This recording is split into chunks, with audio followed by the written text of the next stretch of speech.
भगवान मर्यादा पुरुषोत्तम श्री रामभद्र के पावन चरणों में नमस्कार करते हुए आइए कलिकलुष नसावनी जनमन भावनी भगवान की पावन कथा का गायन और श्रवण करते हुए इसके द्वारा हम अपने मन को धोएं, विशुद्ध करें, क्योंकि बिना शुद्धि के शांति संभव नहीं है।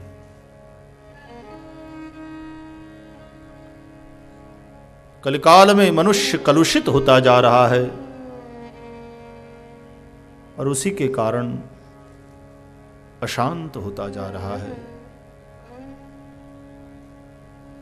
अंदर से अशांत आदमी ही उपद्रव करता है। आतंकवाद भी उसी अशांत मन की देन है।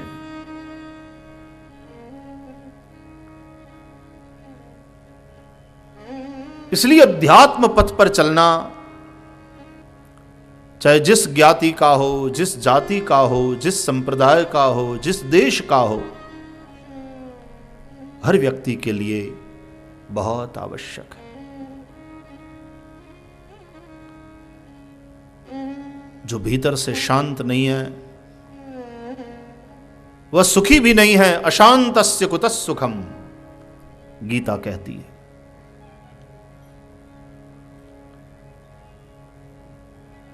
यह शांति बाजार में नहीं मिलती,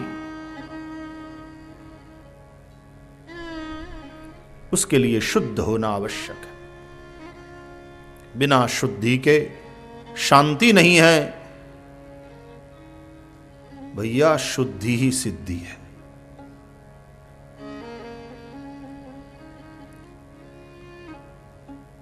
आज आदमी के जीवन में बुद्धि तो बहुत बढ़ गई है, लेकिन शुद्धि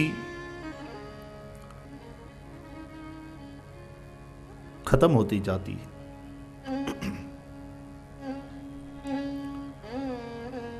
बुद्धि का बढ़ना और शुद्धि का कम होना नुकसान का गुणाकार है। बुद्धि भी न हो और शुद्धि भी न हो तो उतना नुकसान नहीं, लेकिन बुद्धि बहुत बढ़ती जा रही है और शुद्धि घटती जा रही है, इसलिए नुकसान का भी गुणाकार हो रहा है। आप इस पर ध्यान से सोचिएगा, बात समझ में आएगी।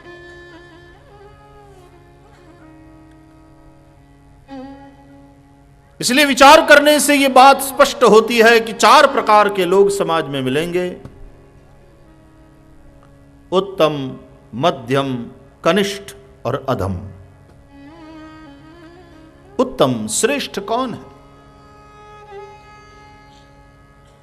जिनमें बुद्धि भी है और शुद्धि भी है।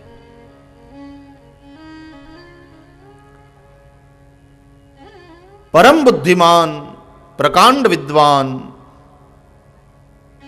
और उनका चरित्र उतना ही शुद्ध। बुद्धि और शुद्धि का समन्वय जिनमें है उन्हें हम आचार्य पुरुष कहते हैं। वे गुरुजन हैं। शंकराचार्य जी, वल्लभाचार्य जी, मध्वाचार्य जी, निम्बार्काचार्य जी आदि आदि जिन महापुरुषों में शुद्धि और बुद्धि का समन्वय है वे श्रेष्ठ हैं, वे उत्तम पुरुष हैं। उनकी शरण में जाए, उनकी सेवा करें, उनके बताए मार्ग पर चलें।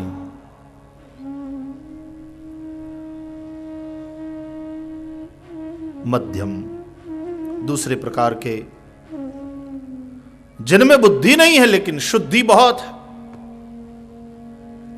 चरित्र शुद्ध है, उतने पढ़े लिखे नहीं, विद्वान नहीं, उतने ज्ञानी नहीं, लेकिन चरित्र शुद्ध है।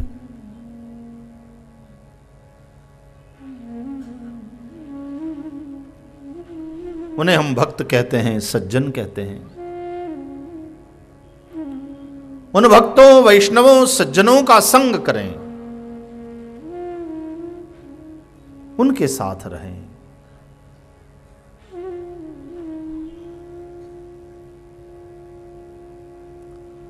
कुसंग से बचना चाहिए। मानस कहता है, कौन कुसंगति पाई, नसाई रहे न नीच मते चतुराई।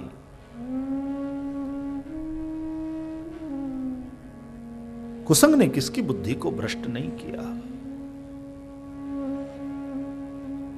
राम भक्त भरत जी को जन्म देने वाली माता कैकेयी की बुद्धि भी मंथरा के कुसंग के कारण बिगड़ जाती है। इसलिए कुसंग से बचें, नित्य सत्संग में लगे रहें, सज्जनों के, भक्तों के संग में रहें, जिनका चरित्र शुद्ध है।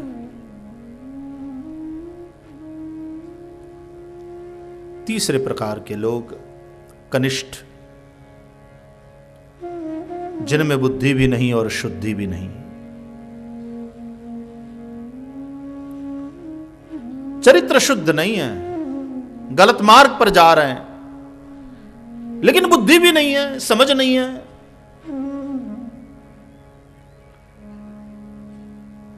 वे अपना बिगाड़ते हैं, लेकिन औरों का बिगाड़ने की बुद्धि उनके पास नहीं है।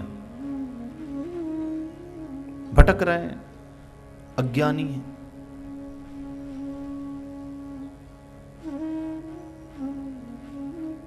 जो गलत कर रहे हैं वो गलत है, वो भी ज्ञान नहीं है उनमें,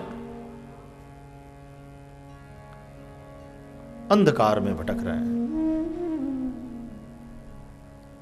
हो सके तो उनका मार्गदर्शन करें।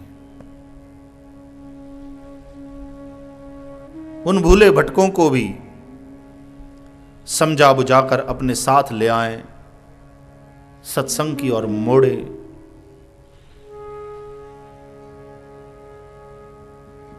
हो सकता है उनके जीवन में भी एक परिवर्तन आ जाए।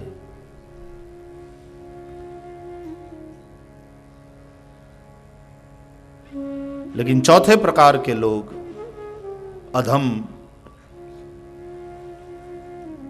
वे हैं जिनमें बुद्धि बहुत है लेकिन शुद्धि बिल्कुल नहीं। बड़े बुद्धिमान हैं वे, पर न विचार शुद्ध है उनके, न भावना शुद्ध है, न विचार शुद्ध है उनके, शुद्धि नहीं है। ये खतरनाक लोग हैं, उनसे दूर रहे। उनको जय श्री कृष्ण भी दूर से ही करें।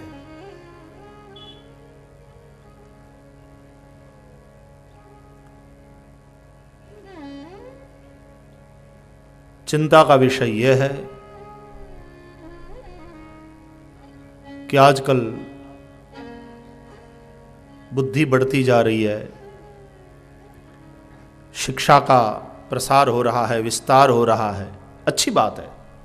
लेकिन जैसा कि मैंने कल भी चर्चा किया था, शिक्षा का हेतु केवल व्यक्ति को साक्षर बनाना नहीं है, चरित्र निर्माण करना होगा,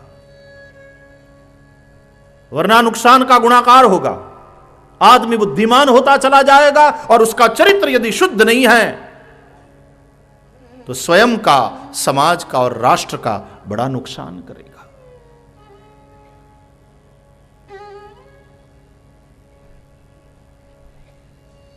लोग पूछते हैं कि आज कि इस समय में क्या ये कथाएं प्रस्तुत हैं, क्या कथाएं प्रासंगिक हैं? मैं कहता हूं इस भौतिकतावाद, इस उपभोक्तावाद के समय में कथाएं ज्यादा आवश्यक है। सत्संग और प्रासंगिक हो गया और आवश्यक होता जा रहा है। यदि व्यक्ति, समाज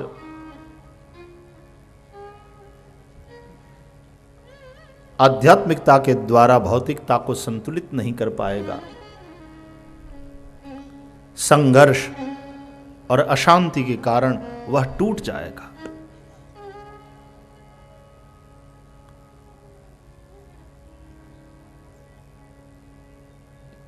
इसलिए ये कथाएं बहुत आवश्यक है। कलिकाल में मन को शुद्ध करने के लिए, चरित्र को शुद्ध करने के लिए दूसरे साधन उतने उपयोगी नहीं हैं जितनी उपयोगी ये कथा है। रामचरितमानस के अंत में गोस्वामी तुलसीदास जी का यह कथन है, एहि कलिकाल न साधन दूजा, एहि कलिकाल न साधन दूजा, एहि कलिकाल न साधन दूजा, एहि कलिकाल न साधन दूजा, जोग यज्ञ जप तप व्रत पूजा,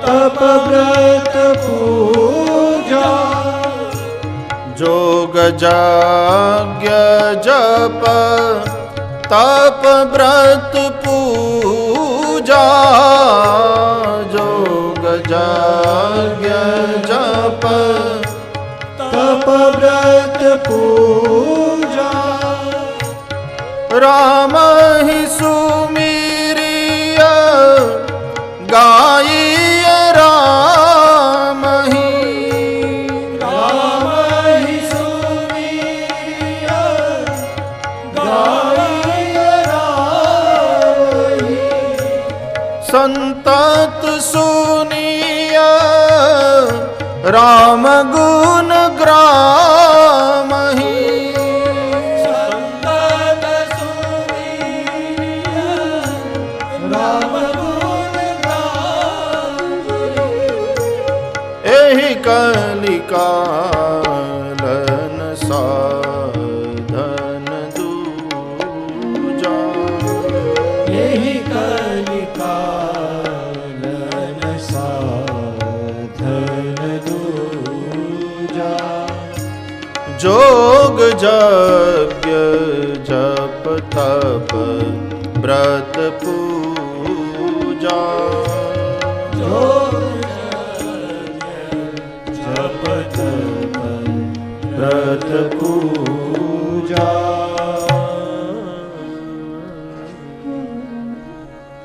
इस कलिकाल में मन को शुद्ध करने के लिए दूसरे साधन उतने उपयोगी नहीं है। योग, यज्ञ, जप, तप, व्रत, पूजा, 6 साधनों की चर्चा तुलसीदास जी ने करी। 6 साधनों की बात, मतलब उन साधनों का महत्व नहीं है ऐसी बात नहीं है। योग का अपना महत्व है, यज्ञ का अपना महत्व है, जप, तप, व्रत, पूजा सब अच्छे साधन हैं, लेकिन इस कलिकाल में उन साधनों के अनुष्ठान की योग्यता साधारण मनुष्य में नहीं रह गई। अब योग केवल आसन और प्राणायाम तक ही सीमित हो गया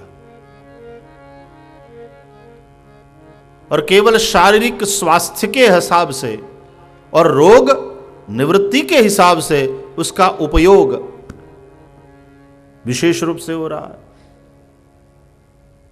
जबकि योग का चरम लक्ष्य है उस परमात्मा के साथ एक हो जाना। योगी का मतलब है उस परम चैतन्य से जो एक हो गया है, जो युक्त हो गया है, वह योगी। तो रोग निवृत्ति और शरीर स्वस्थ बना रहे, उस हेतु को लेकर के हम योग के 2 अंग केवल आसन और प्राणायाम का आश्रय कर रहे हैं। अच्छा है, ये भी अच्छा है, इसमें कोई बुराई नहीं है, ये आलोचना नहीं है, लेकिन मैं ये कह रहा हूं कि हमने सीमित बना दिया है उसको। अष्टांग योग है, उसका आरंभ तो होता है यम नियम से। यम नियम, फिर आसन, तत्पश्चात प्राणायाम, फिर प्रत्याहार, फिर धारणा, फिर ध्यान और फिर समाधि। ये 8 अंग है। तो शुरुआत होती है यम से। यम संयम, कंट्रोल। कल हम चर्चा कर रहे थे संयम की। संयम, समता और सेवा, इस त्रिवेणी पर कल हमने थोड़ा चिंतन किया। 5 यम बताए गए हैं योग में, योग दर्शन में।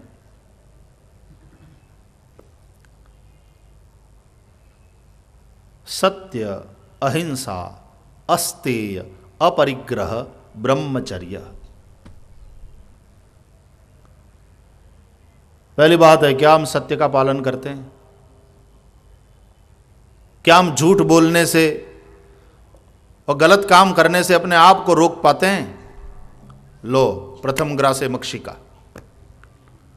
पग पग पर हम झूठ का आश्रय लेते हैं। योग की पहली सीढ़ी पर ही फिसले,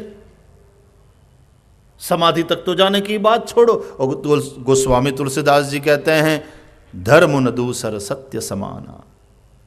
सत्य के समान श्रेष्ठ धर्म नहीं। तो शुरुआत में ही गड़बड़ हो गई। 5 यम में पहले यम की सीढ़ियां चढ़नी है। ये बात मैं कई बार आप लोगों के साथ शेयर कर चुका हूं कि भगवान कृष्ण योगेश्वर कहे जाते हैं और भगवान शिव योगीश्वर कहे जाते हैं। एक योगेश्वर है और दूसरे योगीश्वर। और शिवालय में आप देखें, योगीश्वर भगवान शिवजी के मंदिर में अष्टांग योग का दर्शन है। शास्त्रीय परंपरा से जिन मंदिरों का निर्माण होता है, वहां देखेंगे कि पहले 5 सीढ़ियां चढ़ो, फिर लैंडिंग, फिर 5 सीढ़ियां चढ़ो, तब मंदिर में प्रवेश। पहली 5 सीढ़ियां हैं यम की और दूसरी 5 सीढ़ियां हैं नियम की।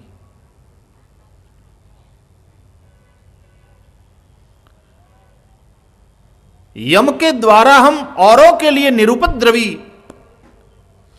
बन जाते हैं और नियम के द्वारा हम स्वयं के लिए उपयोगी बन जाते हैं। 5 यम है, 5 नियम। शौच, संतोष, स्वाध्याय, ईश्वर प्रणिधान और तप, 5 नियम। ये अपने लिए है, उससे हमारा कल्याण होता है। जैसे आप मोटर कार चलाते हैं तो उसमें एक्सीलेटर भी होता है पांव के नीचे और ब्रेक भी रहता है।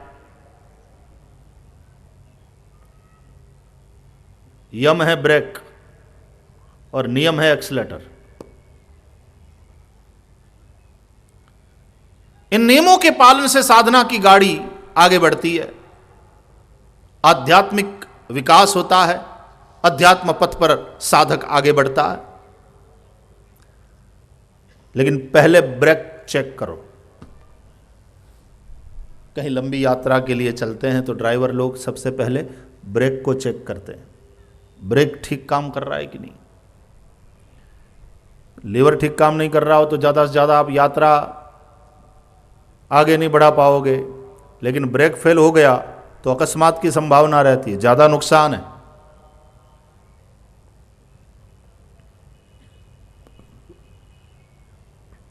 जैसे दान नहीं कर पाए तो उतना नुकसान नहीं है, लेकिन चोरी किए तो ज़्यादा नुकसान है। दान नहीं करोगे तो कोई धरपकड़ करने नहीं आएगा, अरेस्ट करने नहीं, पैसा नहीं देता है। आए थे वो लोग जन कल्याण बहुउद्देशीय संस्थान वाले, और तूने एक पैसा नहीं दिया, चलो अरेस्ट किया जाता है तुमको। ऐसा कोई नहीं कर सकता। लेकिन यदि चोरी किया तो भुगतना पड़ेगा। इसलिए रामचरितमानस में धर्म दो प्रकार के बताए, विधि और निषेध। विधि निषेध मय कलिमल हरणी कर्म कथा रविनंदनी बरनी। विधि रूप धर्म मतलब डूज, ये करो ये करो ये करो। निषेध रूप धर्म मतलब डोंट्स, ये न करो ये न करो ये न करो। दान करना ये विधि रूप धर्म है, चोरी न करना निषेध रूप धर्म है।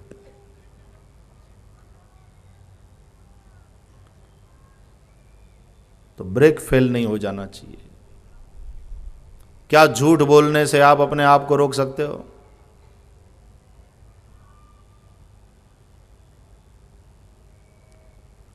क्या हिंसा करने से आप अपने आप को रोक सकते हो? और हिंसा केवल शारीरिक नहीं, शास्त्रों में शारीरिक, वाचिक और मानसिक तीनों प्रकार की हिंसा का वर्णन है। मन से भी किसी का बुरा चाहना यह मानसिक हिंसा है। ऐसी वाणी बोलना कि किसी के दिल को ठेस पहुंचे, वाचिक हिंसा है। तो क्या हिंसा करने से हम स्वयं को रोक सकते हैं? वो ब्रेक है। सत्य, अहिंसा, अस्तेय। क्या चोरी करने, बेईमानी करने से आप अपने आप को रोक सकते हैं? वो कंट्रोल है कि नहीं आपके पास? फिर योग के पथ पर आगे बढ़ो। और इसी के लिए सत्संग में, संतों के संग में, महापुरुषों के संग में रहना जरूरी है। कल हम चर्चा कर रहे थे, बिना भक्ति के जीवन में संयम नहीं सिद्ध होगा। संयम तभी चरितार्थ होता है जब जीवन में वो भक्ति आती। भक्ति के लिए बहुत आवश्यक है कि महापुरुषों के साथ रहे, अच्छे संग में रहे।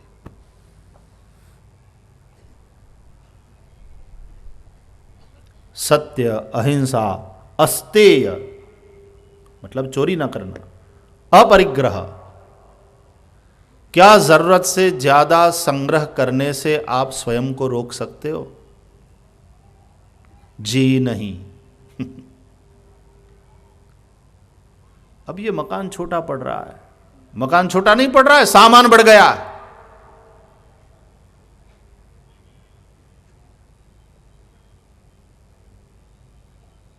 काहे के लिए छोटा पड़ रहा है? लड़का तो शादी करके अलग हो गया, आदमी कम हो गए, सामान बढ़ गया, जगह नहीं है। मैं आपसे एक बात करना चाहता हूं, यदि आप प्रामाणिकता पूर्वक करें तो कभी थोड़ा समय निकालकर 4-5 दिन लगेंगे, अपने घर के संपूर्ण सामान की एक सूची तैयार करिए, एक लिस्ट बनाइए और उसमें 3 कैटेगरी, अनिवार्य सामान, उपयोगी सामान और अनुपयोगी सामान।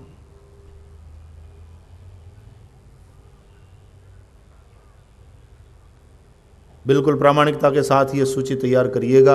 और मैं आपको दावे के साथ कहता हूं, अनुपयोगी सामान की सूची सबसे लंबी होगी।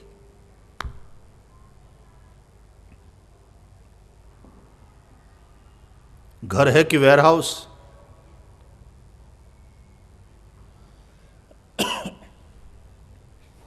वेयरहाउस में तो भाड़ा तो मिलता है,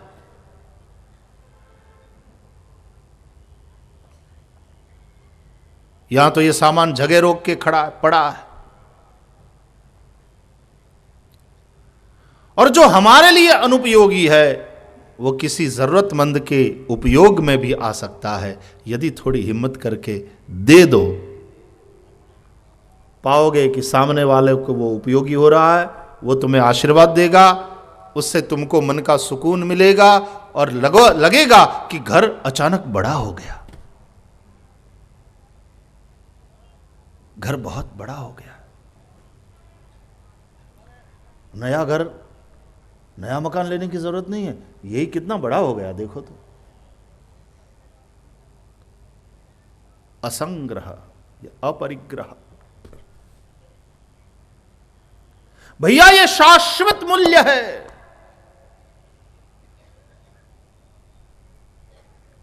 ये हर काल में, हर देश में, हर एक व्यक्ति के लिए उपयोगी विचार है। योग has nothing to do with any caste, colour और क्रीड। योग दर्शन भगवान पतंजलि क्या सुंदर मार्गदर्शन कर रहे हैं।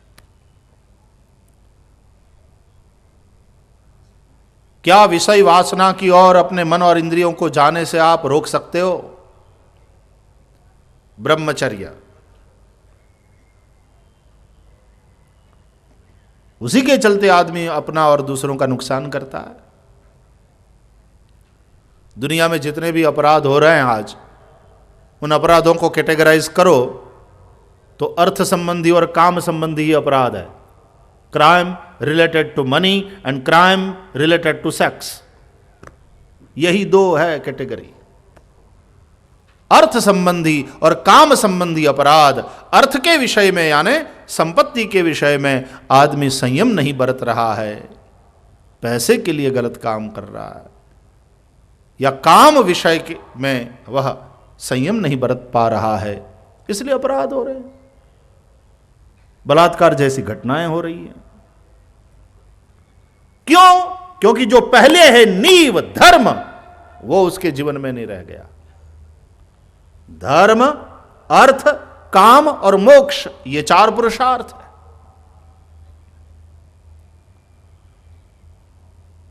धर्म नींव है। धर्म की नींव पर अर्थ और काम की इमारत को खड़ा किया तो वो अर्थ और काम सुख देने वाला होगा और तुम्हें मुक्त रखने वाला होगा। मोक्ष, मोक्ष में बाधा नहीं बनेगा। चौथा पुरुषार्थ है मोक्ष। मोक्ष माने मुक्ति। अर्थ संबंधी अपराध, काम संबंधी अपराध ही आदमी को दुखी करते हैं और अंत में बंधन में डाल देते हैं। जेल में तो जाना ही पड़ता है, लेकिन वो तो 3 साल की जेल हुई या 5 साल की पड़ी, 7 साल की सजा, वो तो छोटी है। लेकिन उन कर्मों के कारण जो जन्म मृत्यु के चक्कर में भटकना पड़ता है, न जाने कितने जन्म मृत्यु के चक्कर में भटकना, वो बड़ी सजा है।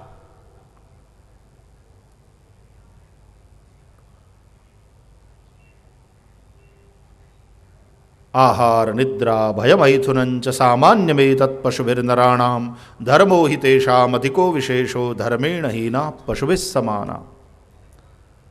शास्त्रकारों ने धर्म की अनिवार्यता इसके द्वारा बताया है। आहार, निद्रा, भय और विषय प्राणी मात्र में सामान्य। सभी को जीने के लिए कुछ खाना पीना पड़ता है,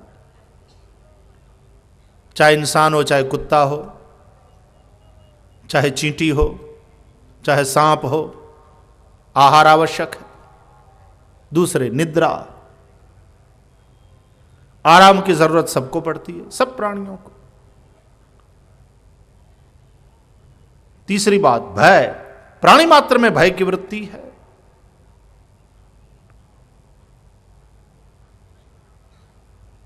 मरने से सब डरते हैं। इंसान के जीवन में तो और भय है, बदनामी का भय,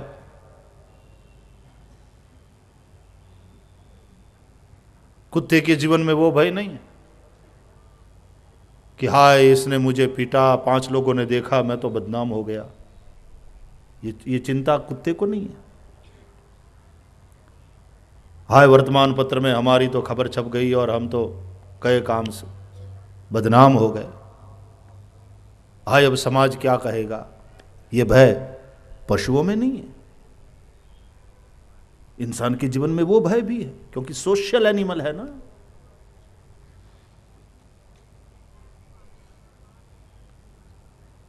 तो आहार, निद्रा, भय और चौथा विषय, विषय भोग, ये वृत्ति प्राणी मात्र में सामान्य है, सभी में। लेकिन इंसान औरों से श्रेष्ठ माना गया है, और वो श्रेष्ठ हो सकता है कैसे? केवल इंसान का चोला पहन लेने मात्र से नहीं, धर्मो हि तेषाम अधिको विशेषो।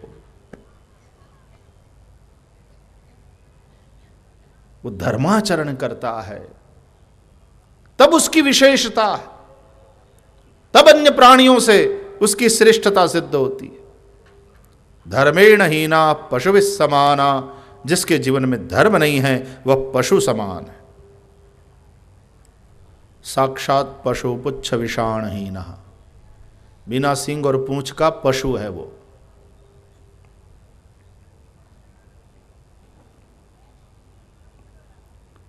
ढोर घड़ता मनुष्य घड़्यो,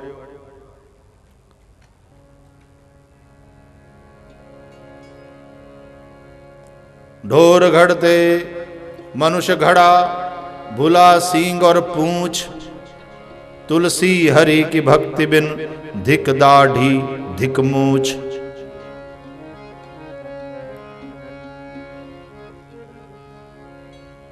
बिना हरि भक्ति के, बिना धर्म के मनुष्य मनुष्य नहीं।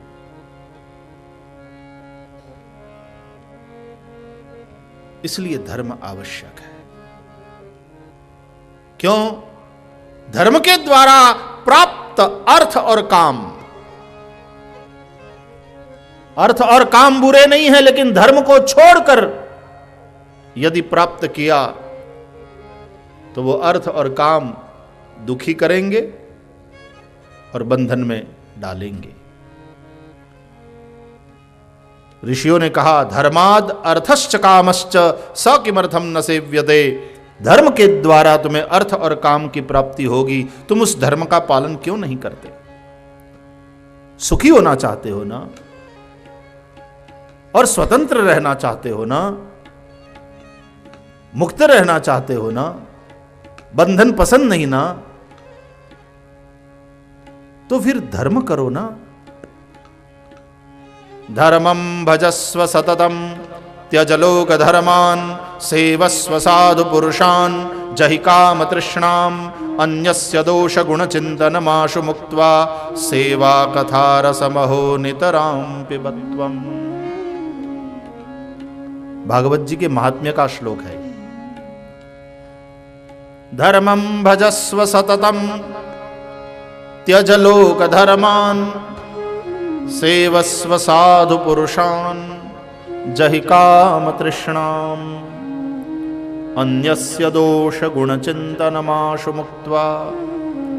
दूसरों के गुण दोष को, उसके चिंतन से तुरंत छुटकारा पालो।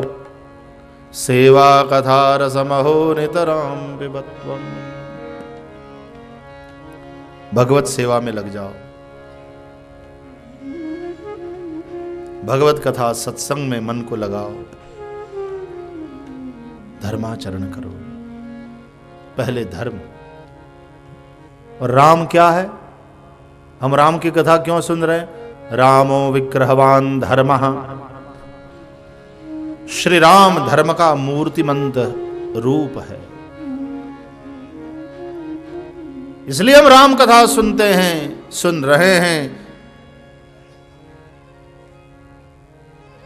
कि हम राम के मार्ग पर चलने के लिए प्रेरित हों। राम का मार्ग है धर्म का मार्ग। राम धर्म की मूर्ति है, भरत जी प्रेम की मूर्ति है, लक्ष्मण जी समर्पण की मूर्ति है, सीता जी स्नेह की मूर्ति है, दशरथ जी वेद की मूर्ति है, कौशल्या जी ज्ञान की मूर्ति, सुमित्रा जी उपासना की मूर्ति, कैकेयी जी क्रिया का मूर्तिमंत रूप है।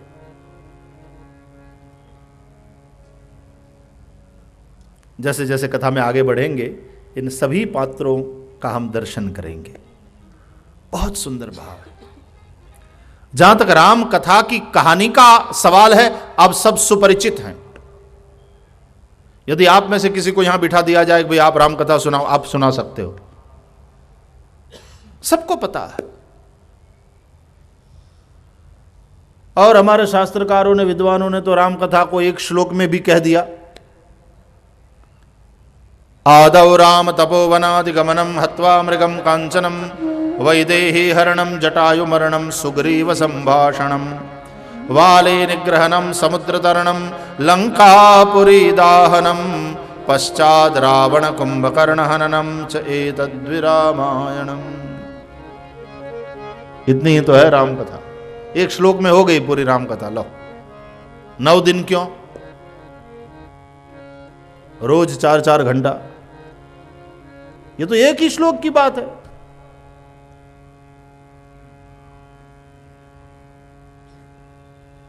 उत्तर प्रदेश का एक देहाती कवि, उसने छोटी सी कविता लिखी। उसने कहा रामायण में है क्या, एक राम, एक रावन्ना, एक क्षत्रिय, एक बामन्ना।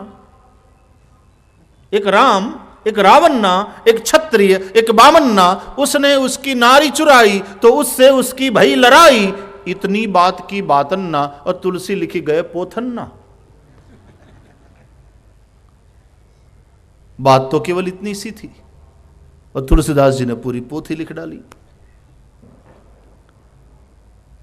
लेकिन ये पोथी जीवन का मार्गदर्शन करने वाली है। हमारी आध्यात्मिक, हमारी व्यावहारिक जो भी समस्याएं हैं, उन समस्याओं के तालों को खोलने की चाबी ये कथा हमें देती है। इसलिए 9 दिन का सत्संग। कथा भूतकाल की, कहानी भूतकाल की, कहानी त्रेता की, लेकिन समाधान वर्तमान की समस्याओं का देती है। कहानी राम की,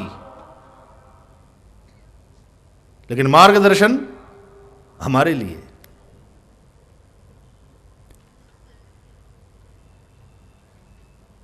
इसलिए राम कोई अतीत नहीं है। रामायण केवल कोई ऐतिहासिक चित्र नहीं है, यह तो हमारे वर्तमान का दर्शन कराने वाला दर्पण है। चित्र का संबंध भूत से हो सकता है, दर्पण का संबंध न भूत से है न भविष्य से है, दर्पण का संबंध तो वर्तमान से है। तो रामायण केवल एक इतिहास का चित्र नहीं है कि भूतकाल में घटी हुई घटना का एक इतिहास रामायण के माध्यम से हमें मिल रहा। इतिहास तो है ही है भैया, इसमें कोई दो राय नहीं। हमारे यहां 2 इतिहास ग्रंथ है, एक रामायण और दूसरा महाभारत। इसलिए रामायण के राम और महाभारत के कृष्ण ये केवल वाल्मीकि और वेदव्यास के कल्पना के पुरुष नहीं है, ये इतिहास है।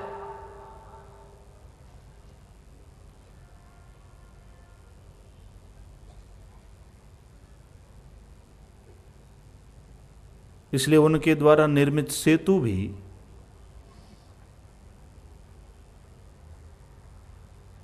जनमन की आस्था का विषय है।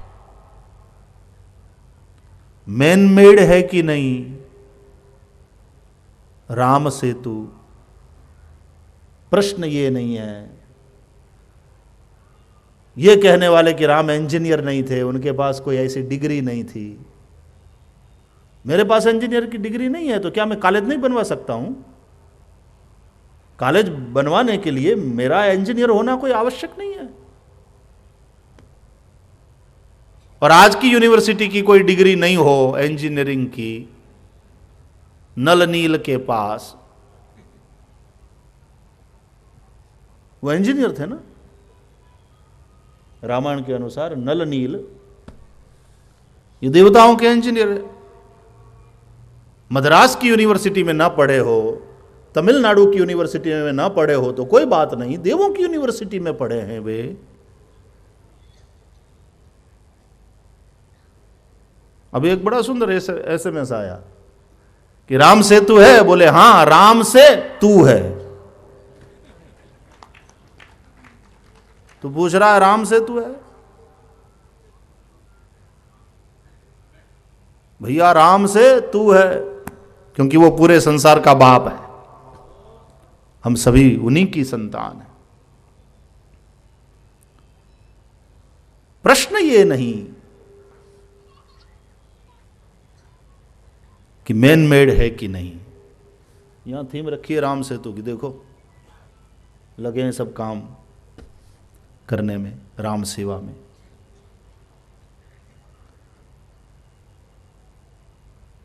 लेकिन जनमन की आस्थाएं जुड़ी हुई है, भारत के करोड़ों करोड़ों लोगों की आस्था उन स्थानों के साथ जुड़ी हुई है। चाहे वो राम जन्मभूमि की बात हो, चाहे वो राम सेतु की बात हो, करोड़ों करोड़ों लोगों की आस्था जिसके साथ जुड़ी हुई है, लोगों की उन आस्थाओं का आदर करना चाहिए। मेरी वैयक्तिक मान्यता अलग हो सकती है और उसके लिए तुम स्वतंत्र हो,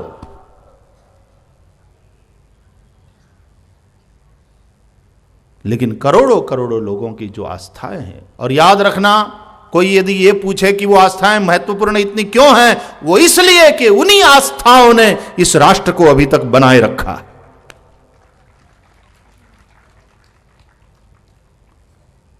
भारत केवल एक भूखंड विशेष का नाम नहीं है। भारत शब्द निकलते ही एक पूरी परंपरा, एक पूरी संस्कृति, एक पूरी विचारधारा हमारे सामने आती है। भारत केवल एक भूखंड विशेष का नाम नहीं है। राष्ट्र केवल भूखंड से नहीं बनता है, राष्ट्र बनता है उस राष्ट्र के इतिहास, परंपरा, सभ्यता आदि के समूह को राष्ट्र कहते हैं। उन्हीं आस्थाओं ने इस राष्ट्र को बनाए रखा है, इसलिए उन आस्थाओं का आदर आवश्यक है। तुम्हारी वैचारिक भिन्नता, तुम्हारी वैयक्तिक मान्यताएं हो सकती है और उसके लिए तुम स्वतंत्र हो।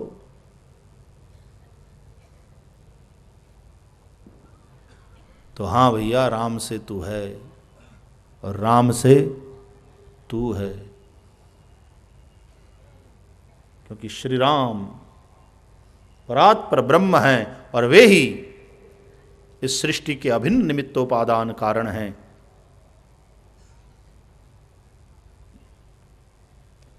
ये हमारी आस्था कहती है।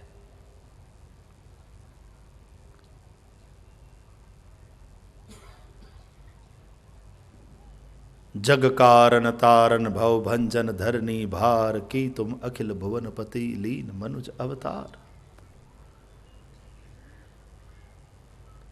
जगु पेखन तुम देख निहारे, विधि हरि शंभु नचाव निहारे, तेव न जानई मरम तुम्हारा, और तुम्हीं को जान निहारा। सोई जानहि जय देव जनाई, जानत तुम्हीं होई जाई, तुमरि ही कृपा तुम्हीं रघुनंदन, जानहि भगत भगत उर चंदन।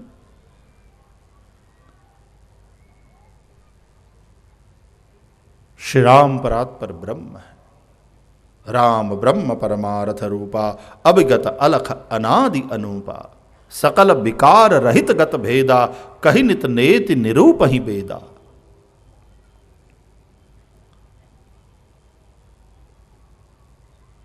वे नित्य तत्व हैं, वे सृष्टि के अभिन्न निमित्तोपादान कारण हैं, वे जन्म मृत्यु से रहित हैं, लेकिन वे संसार का मार्गदर्शन करने के लिए भिन्न भिन्न रूप में अपने आप को प्रकट करते हैं।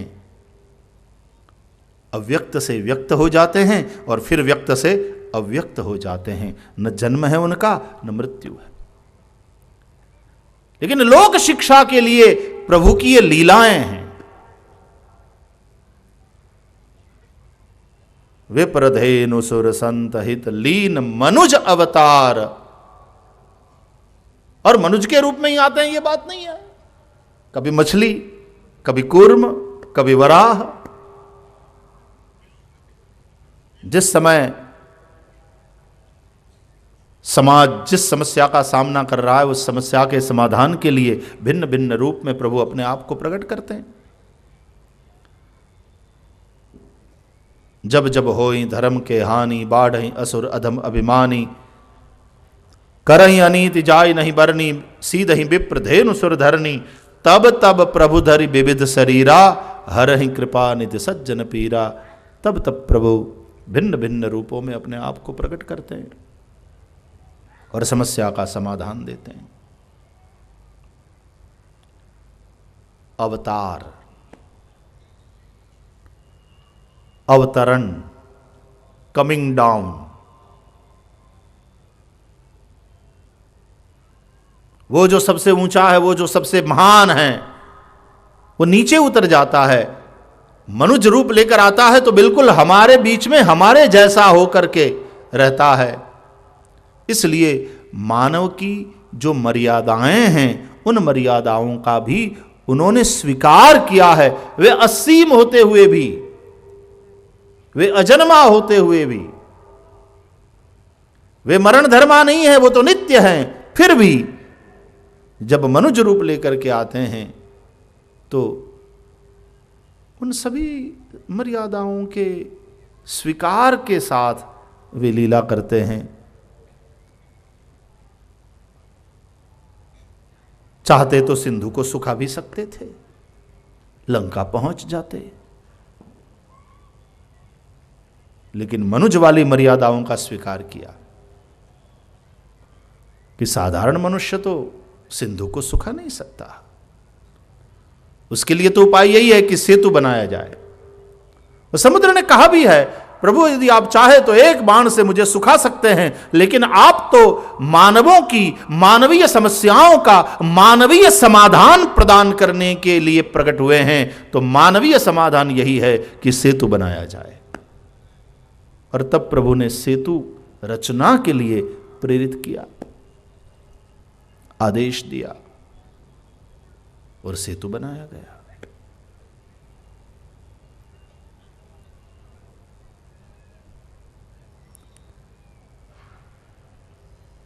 बात आस्था की है।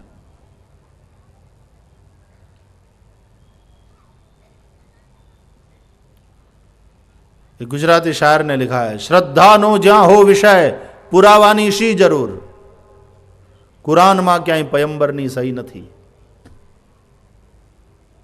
जो श्रद्धा का विषय है वहां प्रमाण की क्या आवश्यकता है। कुरान में कहीं भी मोहम्मद पैगंबर साहब के दस्तखत नहीं है।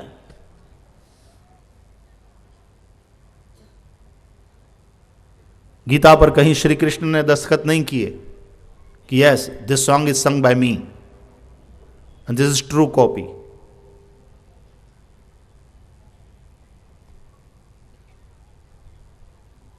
कहीं भी कृष्ण के दस्तखत नहीं है,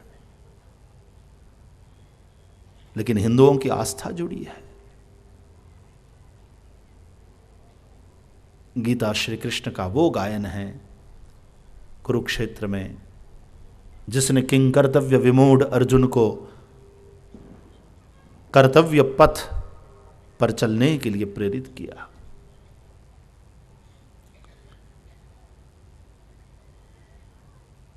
तो करोड़ों करोड़ों लोगों की आस्था जिसके साथ जुड़ी है,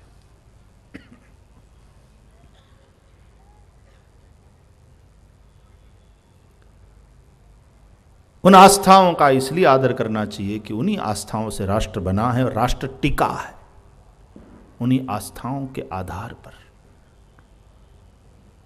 अमेरिका जैसा राष्ट्र, फुल्ली डेवलप्ड कंट्री, और जिसको हम भौतिकवादी मानते हैं, वहां के लोग और वो राष्ट्र उसके करेंसी पर भी लिखता है इन गॉड वी ट्रस्ट। ईश्वर में हमारी आस्था है।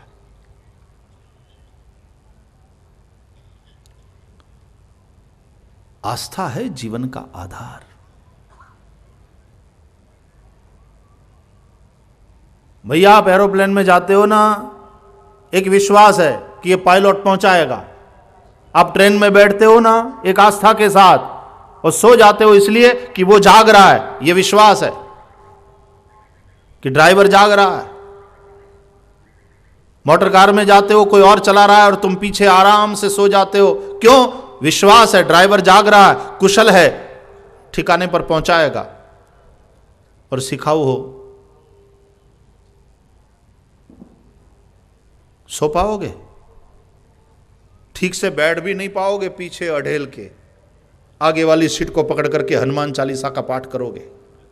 संकट से हनुमान छुड़ावे, मन क्रम वचन ध्यान जो लावे।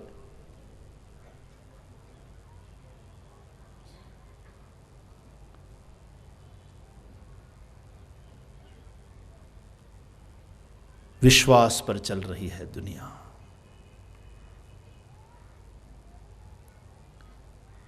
हर बात में विश्वास आवश्यक है। शंका जहर है, वहम जहर है, बड़ा पिशाच है। उससे मुक्त होना होगा। सही आस्था। कल एक भाई ने पूछा है मुझे चिट्ठी लिख करके कि ये भूत प्रेत है क्या, आप क्या मानते हो? और आजकल इसके विषय में बहुत बातें हो रही है। कई मीडिया वाले हमारे वो भी दिखाते रहते हैं, उसके विषय में जानकारी देते रहते हैं। यहाँ ऐसा हुआ, यहाँ ऐसा हुआ, यहाँ ऐसा हुआ। अच्छा है, लोक जागृति की बात है कि भाई अंधविश्वासों से आप बचिए, अंधश्रद्धाओं से मुक्त होइए। भूत प्रेत है क्या? उनका छोड़, भूत प्रेत है कि नहीं उसकी छोड़, भगवान है ये दृढ़ विश्वास रख और तू उसके प्रति समर्पित हो तो कोई भूत प्रेत तेरा कुछ नहीं बिगाड़ पाएगा। ईश्वर के प्रति समर्पित रहो। ईश्वर है और वही है, सिवाय उनके और कुछ नहीं है। सर्वम खलु इदम ब्रह्म नेह नानास्ति किंचन, वेद कहते हैं।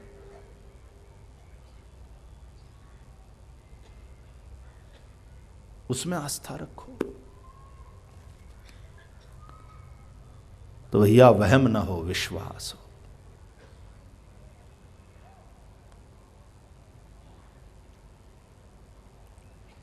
विश्वास के बलबूते पर चलती है दुनिया।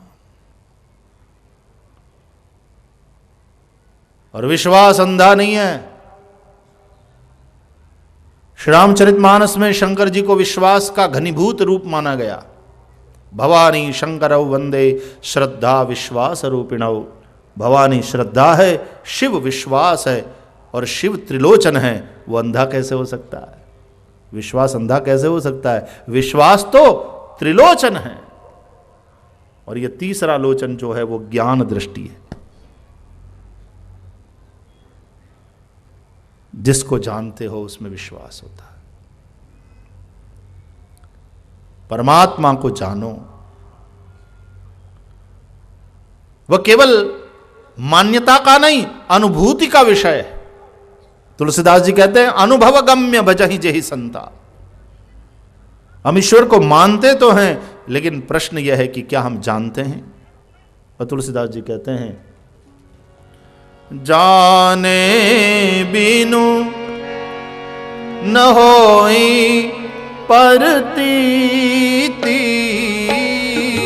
जाने बिनु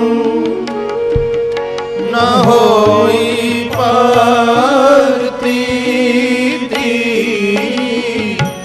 बिनु परतीति होई नहीं प्रीति, बिनु परतीति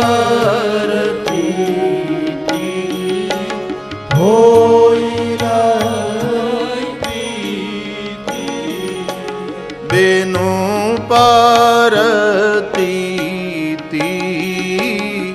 होई नहीं प्रीति, बिनु परतीति होई नहीं प्रीति। बिना जाने प्रतीति यानी विश्वास नहीं होता, और बिना प्रतीति बिना विश्वास के प्रीति नहीं होती। भगवान में प्रेम कब होगा, भक्ति कब होगी? जब विश्वास होगा। तुलसीदास जी के मानस के सूत्र है बिनु विश्वास भक्ति नहीं। तेहि बिनु द्रवहि न राम, राम कृपा बिनु सपने हो, जीव न लह विश्राम, बिनु विश्वास भक्ति नहीं। लेकिन विश्वास कैसे होता है? जानने से।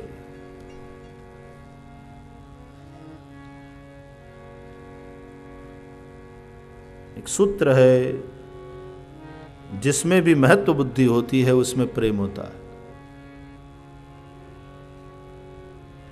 पैसे का महत्व हमने जाना, समझा, तो पैसे में प्रेम हुआ कि नहीं?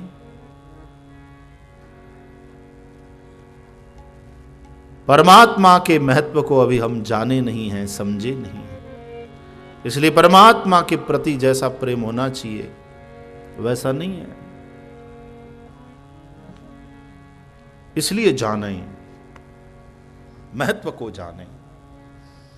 इसलिए तो गीता पाठ से पहले गीता का महात्म्य पढ़ना पड़ता है, रामायण भागवत सुनने से पहले उसका महात्म्य समझना पड़ता है। आप कहीं तीर्थ में भी जाओ तो पहले तीर्थ के महिमा को समझो, तब नहाओ। ये नियम है। तीर्थ में जाकर पहले उस तीर्थ की कथा सुनो, उस तीर्थ की महिमा को समझो। रामायण में देखिए, विश्वामित्र जी के साथ राम लक्ष्मण निकले विश्वामित्र जी के आश्रम से मिथिला जाने के लिए। मार्ग में गंगा जी पड़ी तो राम जी ने पूछा कि महाराज ये कौन सी नदी है, इसकी क्या महिमा? विश्वामित्र जी से गंगा जी के महिमा, गंगा जी के अवतरण आदि की कथा पहले सुने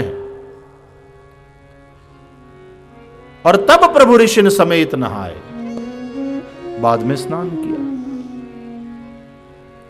क्योंकि महत्व को समझोगे तब प्रेम होगा, आस्था बनेगी, फिर स्नान करो तो स्नान का फल मिलेगा। नहीं तो अपने घर के बाथरूम में नहाए और हरिद्वार की गंगा में नहाए, भीगना तो दोनों में है, क्या फर्क पड़ा?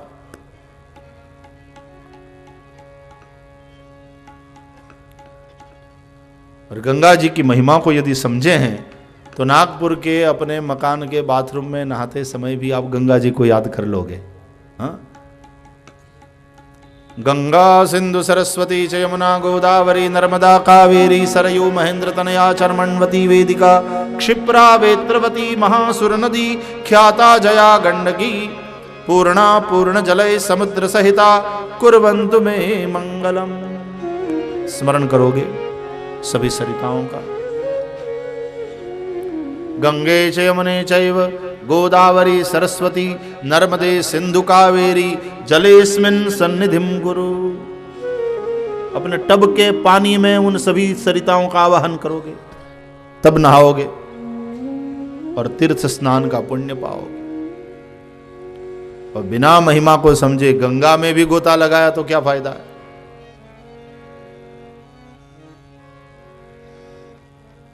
गंगा जल कल्याण उसका करता है जो गंगा जल की महिमा को समझे। तो भगवान का प्रेम से भजन वो करेगा जो भगवान की महिमा को समझे। जिन्होंने भगवान की महिमा को जाना है, पहचाना है, अनुभव किया है, उन संतों महापुरुषों से हम भगवान की कथा का श्रवण करें। बिनु सतसंग न हरि कथा, तेहि बिनु मोह न भाग, मोह गए बिनु राम पद, होई न दृढ़ अनुराग। जिन्होंने उस महिमा को जाना है, उन्हीं संतों के श्री मुख से भगवान के महिमा का गायन जब हम श्रवण करते हैं तब हमारा मोह मिट जाता है और हमें भी प्रभु के चरणों में अनुराग हो जाता। मोह गए बिनु राम पद, होई न दृढ़ अनुराग। इसलिए नवदा भक्ति की जब बात करेंगे राम जी तो पहली भक्ति श्रवण नहीं बताएंगे, जैसा भागवत में बताया। श्रवणम कीर्तनम विष्णोः स्मरणम पाद सेवनम अर्चनम वंदनम दास्यम सख्यम आत्मनिवेदनम। लेकिन रामायण में एक स्टेप पहले वाला बताया गया कि श्रवण भी करो तो संतों के श्रीमुख से। प्रथम भगति संतन कर संगा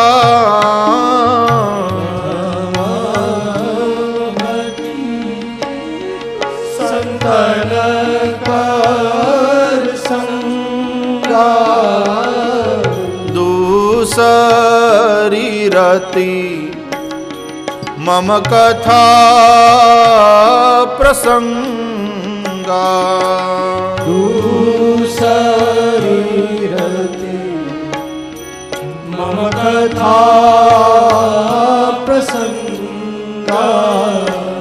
कथा श्रवण दूसरी भक्ति, प्रथम भक्ति सत्संग। कोई संत मिले, संत का संग हो और संत के श्रीमुख से कथा का श्रवण करें। वस्तु उत्तम है, लेकिन जिनसे मिल रही है वो पात्र भी उत्तम होना चाहिए।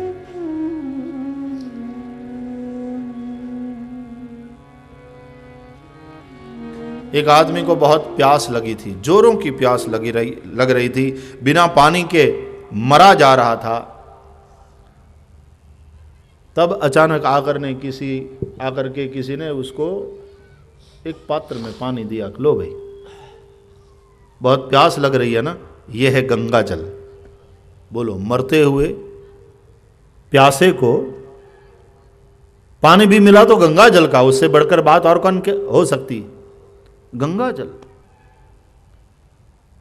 अब प्यासे को तो कोई भी जल मिल जाता तुरंत पी लेता, उसकी वो अनिवार्यता थी। गंगा जल मिला, क्या कहने। लेकिन पात्र को मुंह पर लगाने से पहले उसने ध्यान से देखा तो पात्र बड़ा विचित्र था। पूछा देने वाले से कि भैया ये किस पात्र में गंगा जल भरकर तुम ले आए हो? तो देने वाले ने कहा कि और कोई पात्र नहीं मिला, ये तो मरे हुए कुत्ते की खोपड़ी है, उसमें भर कर लाया हूं। पिएगा? गंगा जल है, फिर भी पीने का मन नहीं करेगा।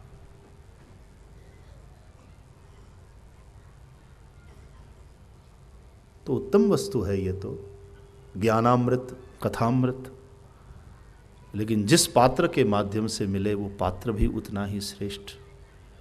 आहा, श्री शुकदेव जी के श्रीमुख से कथा श्रवण मिल जाए तो क्या कहने।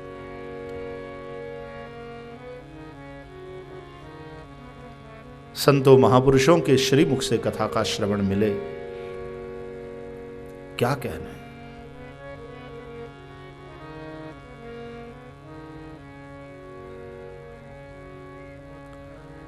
और उसके लिए वक्ता को स्वयं महापुरुषों के सानिध्य में रहकर उनकी सेवा करते हुए उनसे श्रवण करना पड़ता। उत्तम वक्ता बनने की यही शर्त है, उत्तम श्रोता बने, महापुरुषों से सुने। रामायण में आप देखिए, जो भी वक्ता कथा सुना रहा है वो कहता है मैंने तो किसी और से सुनी, वही सुना रहा हूं।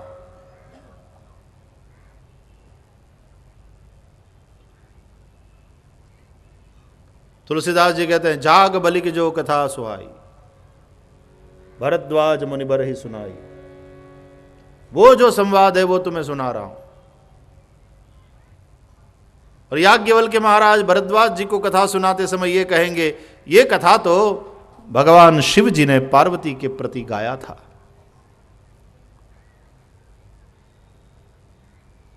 वो पूरा शुरुआत करते हैं इतिहास, एक बार त्रेता जुग माही शंभु गए कुंभज ऋषि पाही से शुरुआत करते हैं। भगवान शंकर जब गिरजा को कथा सुनाते हैं तो फिर वही बात,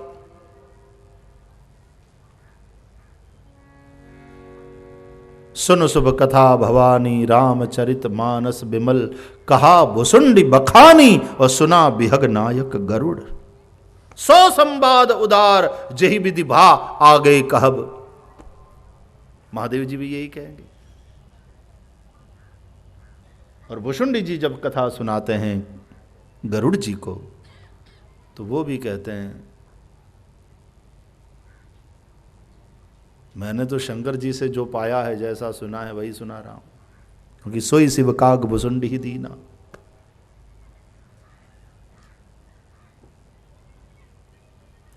परंपरा से मिला हो, महापुरुष से,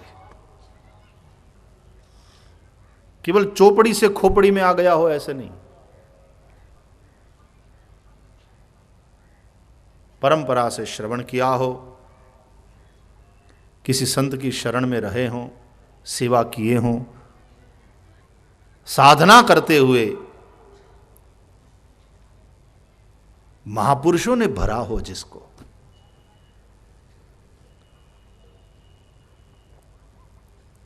चाहे आप भागवत की कथा को ले लीजिए, चाहे रामचरितमानस को उठा लीजिए, यहां हर वक्ता परंपरा से कुछ प्राप्त किया है तब सुना रहा है।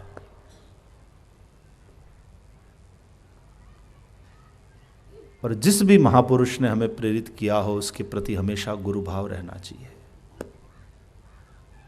हमेशा उनके प्रति कृतज्ञ भाव से नतमस्तक रहना चाहिए, हमेशा कथा के आरंभ में उनका स्मरण करना चाहिए। सुत जी ने श्री सुखदेव जी के मुख से सुना है, इसलिए सुत जी जब कथा सुनाते हैं नैमिषारण्य में तो सुखदेव जी की वंदना करते हैं। यम प्रव्रजन्तमनुपेतमपेत कृत्यम द्वैपायनो विरह कातर आजुहाव पुत्रेति तन्मयतया तरवोऽभिनेदुः तम सर्वभूत हृदयं मुनिमानतोऽस्मि। यस्वानुभावमनु, दो श्लोकों में वंदना करें।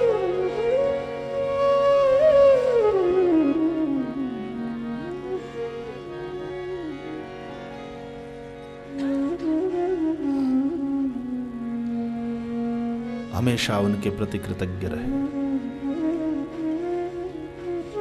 अरे संगीत के क्षेत्र में मैंने देखा है बड़े बड़े कलाकारों को अपने गुरु को याद करते हैं तो कितने आदर के साथ, गुरु का नाम भी लेंगे तो यूं कान के पास हाथ रखेंगे और बड़ी विनम्रता के साथ, बहुत आदर के साथ अपने गुरु का स्मरण करते हैं कि ये चीज मैंने अपने गुरुदेव फला फला से पाई। कृतज्ञ बने। ये दीनता, ये विनम्रता सदगुरु की सेवा से आती है, परंपरा से जिसने पाया है उसी में ये आती है। और याद रखना, दीनता के सिंहासन पर ही भक्ति देवी विराजती, विनम्रता के आसन पर ही ज्ञान विराजमान होता।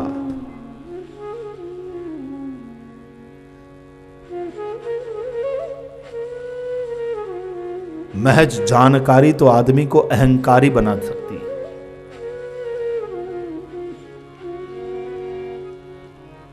ज्ञान नम्रता की गादी पर बैठता है, भक्ति दीनता के सिंहासन पर आरूढ़ होती है।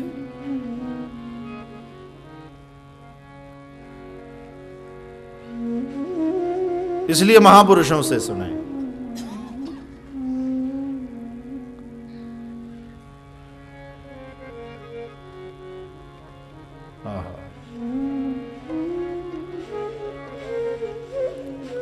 ब्रह्मलीन पूज्यपाद स्वामी अखंडानंद जी महाराज, ब्रह्मलीन पूज्यपाद श्री डोंगरे जी महाराज, आप में से कईयों ने भी शायद कथाएं सुनी होगी उनसे। क्या एक भक्ति का करिश्मा था। ओहो, मां आनंदमयी मां के सानिध्य में बैठने का सौभाग्य मिला है। मां केवल मौन बैठती थी और साधक इतने भर जाते थे सानिध्य मात्र से। ये केवल मनोरंजन का खेल नहीं है, यह आध्यात्मिक यात्रा है। टाइम पास का साधन नहीं है, बल्कि क्षण की खेती करना है। यह क्षेत्र है। धन्य घरी सोई जब सत्संगा। You are not wasting your time, you are investing your time every moment. और उससे जो मिलने वाली फसल वो अध्यात्म की होगी। जो व्यक्ति को शुद्ध करेगी। तो भैया इस कलिकाल में शुद्धि के लिए अन्यान्य साधन उतने उपयोगी नहीं हैं। सरलतम और श्रेष्ठतम यदि कोई साधन है तो वो है भगवत कथा। योग, यज्ञ, जप, तप, व्रत, पूजा अपने आप में बहुत महान साधन है, श्रेष्ठ है, लेकिन उन साधनों के अनुष्ठान की योग्यता कलिकाल में साधारण मनुष्य में नहीं रह गई। अतः तुलसीदास जी कहते हैं, राम ही सुमीरिय गाई, राम ही सुमीरिय गाई, संतत सुनिय राम गुण ग्राम ही, संतत सुनिय राम गुण ग्राम ही। एहि कलिकाल न साधन दूजा, एहि कलिकाल न साधन दूजा, जोग यज्ञ जप तप व्रत पूजा,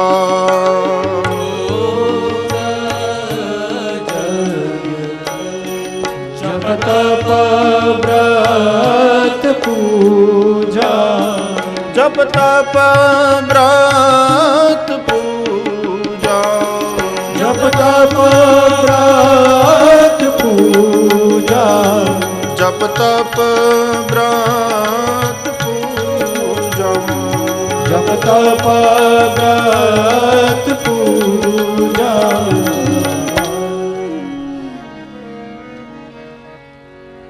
तो योग की सीढ़ियों को चढ़ना, पहले 5 यम की सीढ़ियां, फिर 5 नियम की सीढ़ियां, तब मंदिर में प्रवेश, फिर नंदी बैठा हुआ मिलेगा, वो है आसन।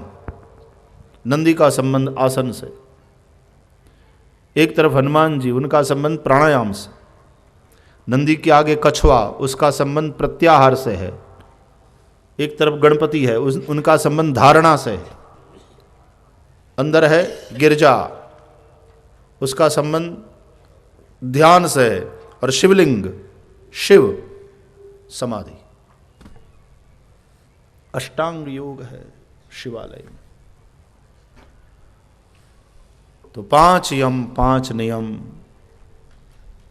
सत्य, अहिंसा, अस्तेय, अपरिग्रह, ब्रह्मचर्य आदि 5 यम, और वहीं पर मार खा जाता है आदमी। क्या योग करे?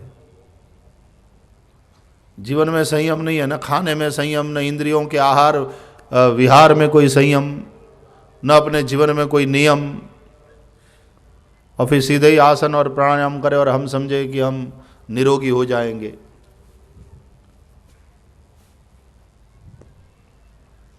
अच्छा है, किसी न किसी तरह कुछ अच्छा काम तो हो रहा है, लेकिन यम, नियम, फिर आसन, फिर प्राणायाम, फिर तो अच्छी बात है। सुबह सुबह 5 बजे उठ करके भी पहुंच जाते हैं हमारे पूज्य रामदेव जी महाराज योग शिविर, और दूसरे भी योगाचार्य योग शिविर करते रहते हैं, लोग पहुंचते हैं। तो कितनी अच्छी बात है कि भोर सुबह में उठ करके लोग, और फिर रोग मुक्ति के लिए और तन स्वस्थ बना रहे उसके लिए प्रयास करते हैं। अच्छी बात है, लेकिन आप उसको थोड़ा और फैलाएं और शुरुआत करें इस तरह से कि अंत में वो जो लक्ष्य है योग का, उस परम तत्व से युक्त होना। उसकी ओर आगे बढ़े। कई प्रकार का जहर अपने शरीर में डालने से, और देखो वहाँ पर भी लगातार बताया जाता है कि ये खाओ, ये न खाओ, ऐसा ये पियो, ये न पियो, आदि आदि बताए, तो वही संयम वाली बात आई। तो योग यज्ञ इस कलिकाल में कितने यज्ञ विधि पूर्वक हो रहे हैं। जप व्यग्रचित्तो हतो जपः, व्यग्रचित्त से जप नष्ट होता। संदिग्धो ही हतो मंत्रः, संदिग्ध मंत्र नष्ट होता। मंत्र जाप कर रहे हैं लेकिन मन में संशय है।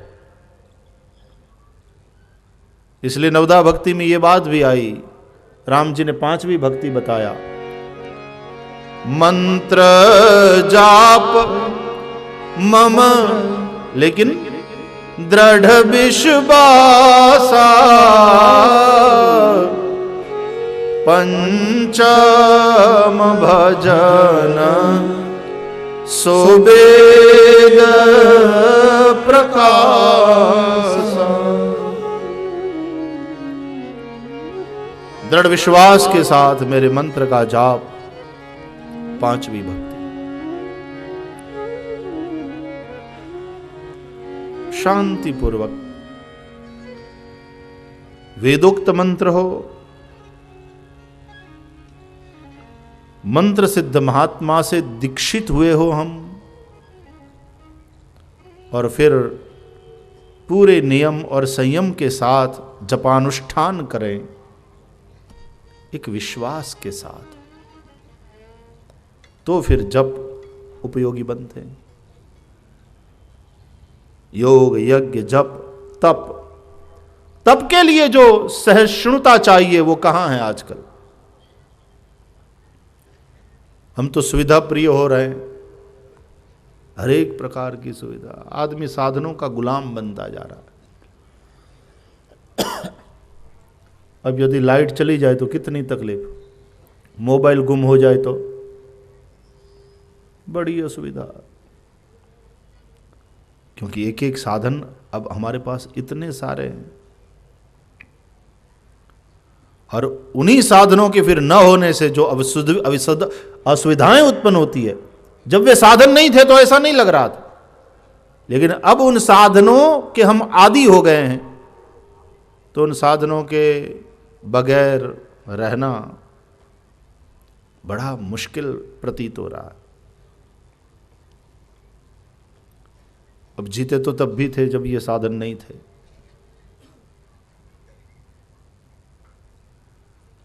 तप है, उसके लिए सहना। मैं ये बात कई बार समझाया हूँ आप लोगों को कि हमारे यहाँ जो कुंभ लगते हैं और वो जो परंपरा है, उसमें यही तप करने वाली बात है। जोरों की ठंड पड़ रही हो तब प्रयाग में कुंभ लगेगा, जोरों की गर्मी पड़ रही हो तब उज्जैन में कुंभ लगेगा, जोरों की बारिश हो रही हो तब अपने महाराष्ट्र में, यहाँ नासिक में कुंभ लगेगा। तो ठंडी सहो, गर्मी सहो, बरसा सहो। एक आए थे हमारे विदेश के एक भक्त, वो बोले कि मज़ा तो बहुत आया, लेकिन इन लोगों ने थोड़े अनुकूल समय में कुंभ को ऑर्गेनाइज करना चाहिए, इतनी ठंडी में नहीं करना चाहिए, जब थोड़ा क्लाइमेट प्लेजेंट हो, अनुकूल समय में ऑर्गेनाइज करना चाहिए। मैंने कहा भैया ऐसे नहीं होता है, ये तो ग्रहों नक्षत्रों की गिनती के अनुसार इसी समय में आयोजित होता है, और उसके पीछे एक भावना यह है कि जब प्रयाग में जोरदार ठंड पड़ रही हो तब कुंभ लगेगा, और ठंडी सहो। और देश के साधु संग नंग धड़ंग पड़े रहते हैं उस ठंडी में, भस्म रमाए। जोरों की गर्मी पड़ रही हो तब उज्जैन में कुंभ। लेकिन आजकल हम सुविधा प्रिय लोग हो गए हैं, तो प्रयाग के कुंभ के शिविर में अंदर हीटर लगवा लेंगे, उज्जैन के कुंभ में हम एसी लगवा लेंगे,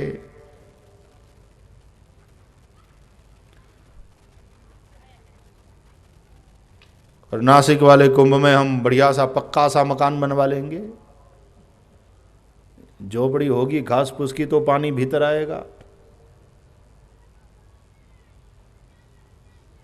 बात है तप की। वहां जब कल्पवास करेंगे तो तांस तितिक्षस्व, शीत है, आतप है, वर्षा है, सहो। मान अपमान भी सहना तप है। सुख दुख के द्वंद्व को सहो, मान अपमान सहो, ठंडी गर्मी वर्षा सहो। सत्य के लिए जो सहते हो वो तप है।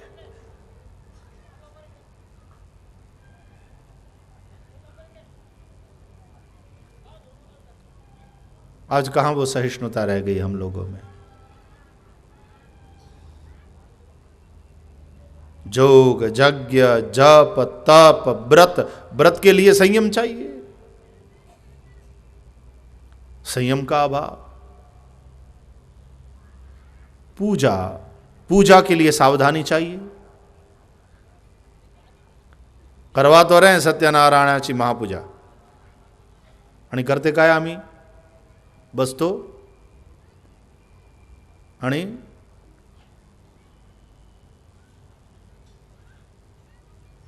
कौन आया कौन गया, कोई आया तो उसका स्वागत करो, या उशिरानी आले।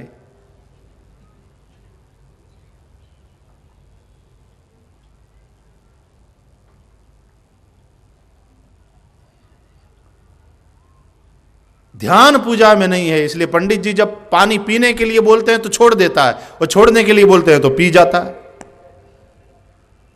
तो विधि में ध्यान नहीं है, सावधानी नहीं है। इसलिए इस कलिकाल में, यही कलिकाल न साधन दूजा, जोग यज्ञ जप तप व्रत पूजा। तुलसीदास जी कहते हैं राम ही सुमिरिय गाय राम ही, संतत सुनिय राम गुण ग्राम ही। बस भगवत कथा का आश्रय करो, गायन करो भगवान के गुण नाम और लीलाओं का, श्रवण करो भगवान के गुण नाम और लीलाओं का, स्मरण करो भगवान के गुणों का, भगवान के नामों का, भगवान की दिव्य लीलाओं का, और मार्गदर्शन प्राप्त होगा, मन शुद्ध होगा। श्रीमद् भागवत के महात्म्य में भी एतस्माद् अपरम किंचन मनः शुद्ध्यै न विद्यते, ये कह करके भगवत कथा को सर्वोत्तम और सरलतम साधन बताया गया। ये सरलतम है ना, इसमें कुछ नहीं करना है, आकर बैठना है बस। और आपका तो कोई भरोसा नहीं, 2 की जगह 3:30 बजे भी आओ।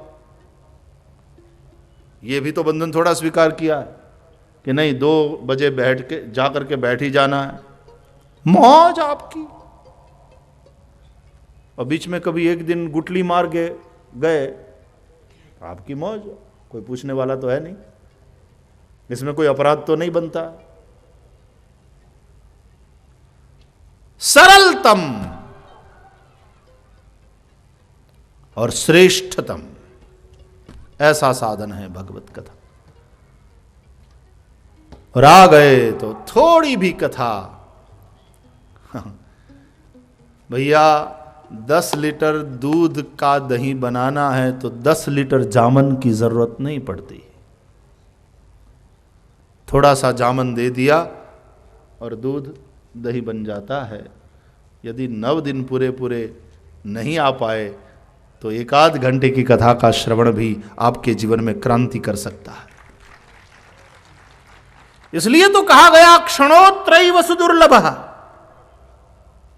भागवत जी के महात्म्य में तो वेद व्यास जी ने लिखा नावकाशः कदाचिच्च दिनमात्रम तथापितु सर्वथा गमनम कार्यम क्षणोत्रैव सुदुर्लभः। यदि आपके पास इतना अवकाश नहीं है कि आप पूरे कथा में बैठ सकें तो 1 दिन के लिए ही सही, थोड़े समय के लिए ही सही,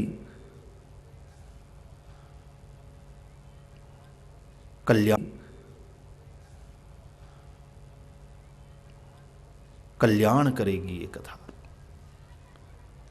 यहां तो गुजारा हुआ 1 क्षण भी दुर्लभ है। श्रीमद्भागवती वार्ता सुराणाम अपि दुर्लभा। भगवत कथा तो स्वर्ग के देवताओं को भी दुर्लभ है। इस कथा के चलते तो राम कथा के रसिया श्री हनुमान जी महाराज भगवान अपने प्रभु श्री रामभद्र के साथ साकेत भी नहीं गए। श्री कृष्ण जब लीला संवरण करते हैं तो नितांत अकेले हैं, और जब श्री राम जी ने लीला को समेटा तो पूरी अवध के साथ साकेत पधारे, सब जीवों को लेकर। तो सबको ले जा रहे थे, देखा कि हनुमान जी नहीं है। अरे हनुमान कहां खो गए? पीछे मुड़कर देखा तो हनुमान जी प्रभु को जाते हुए प्रभु को प्रणाम कर रहे हैं, विदा कर रहे हैं, आंख में आंसू है।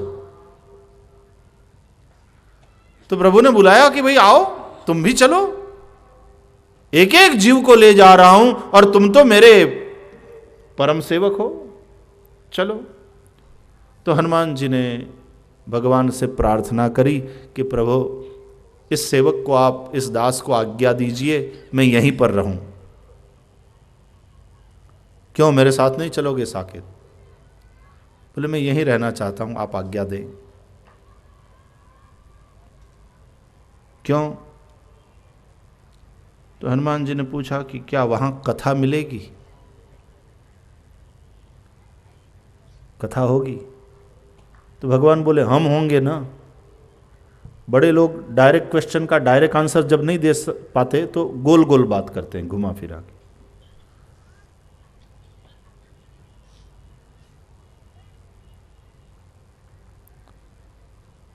तो हनुमान जी ने कहा, मैंने पूछा प्रभु क्या वहां आपकी कथा मिलेगी? बोले वहां हम मिलेंगे ना, हम होंगे। तो हनुमान जी ने कहा वो आप तो कहाँ नहीं है प्रभु, आप तो अत्र तत्र सर्वत्र सर्वव्यापक हैं, हरि व्यापक सर्वत्र समाना। क्या आपकी कथा वहाँ होगी? तो भगवान बोले भाई कथा तो केवल भूतल पर है। तो हनुमान जी ने कहा कि इसलिए ये दास यहीं रहना चाहता है। आप तो सर्वत्र है लेकिन आपकी कथा केवल भूतल पर है, तो इसी भूतल पर हम रहेंगे, आपकी कथा का आनंद लेंगे प्रभु। भागवत जी में महात्म्य में श्री सुखदेव जी महाराज ने ऐसा निवेदन किया है, स्वर्गे सत्ये च कैलासे वैकुंठे नास्त्ययं रसः अतः पिबंतु सद्भाग्या मा मुंचत करहिचित। भगवत कथा कथन का और श्रवण का यह रस स्वर्गलोक में नहीं है, सत्यलोक में नहीं है, वैकुंठ में नहीं है, कैलाश में नहीं है। ये रस केवल यहाँ धराधाम पर है, और वो सद्भाग्य तुम्हें प्राप्त हुआ है, इसलिए पियो। मामा मुंचत करहिचित, इसको हाथ से जाने नहीं देना, इस मौके को गंवाना नहीं। कभी कभी लोग मुझसे कहते हैं कि अब क्या पहले जैसा अब थोड़ा रहा, अब तो कथाएं बहुत कॉमन हो गई है, जब देखो कथा चलती रहती है। हमारे नागपुर में एक साथ कितनी चल रही है, और ऊपर से टीवी का चैनल तो 24 घंटा ही है, 2-3 चैनल जब भी ऑन करो उन चैनलों को तो कोई ना कोई महात्मा बरस रहा है। तो कथाएं बड़ी कॉमन हो गई आजकल। तूने ये तो नहीं कहा कभी कि भोजन बहुत कॉमन हो गया, अब क्या करें? भोजन करते करते हम तो थक गए, बहुत हो गया, अब खाना तो तूने बंद नहीं किया। अन्न से भी ज्यादा आवश्यक है। एक टाइम का स्किप कर दोगे ना भोजन तो मर नहीं जाएंगे, उल्टे अच्छा ही रहेगा, स्वास्थ्य के लिए लाभप्रद ही रहेगा। दुनिया में जितने लोग भूखे नहीं मरते उतने खा करके मरते। आप पता लगाओ, खा करके मरने वालों की संख्या ज्यादा है, भूख के कारण मरने वालों से खा करके, और वो भी गलत खा करके, उसके कारण बीमार होके मरने वालों की संख्या ज्यादा है।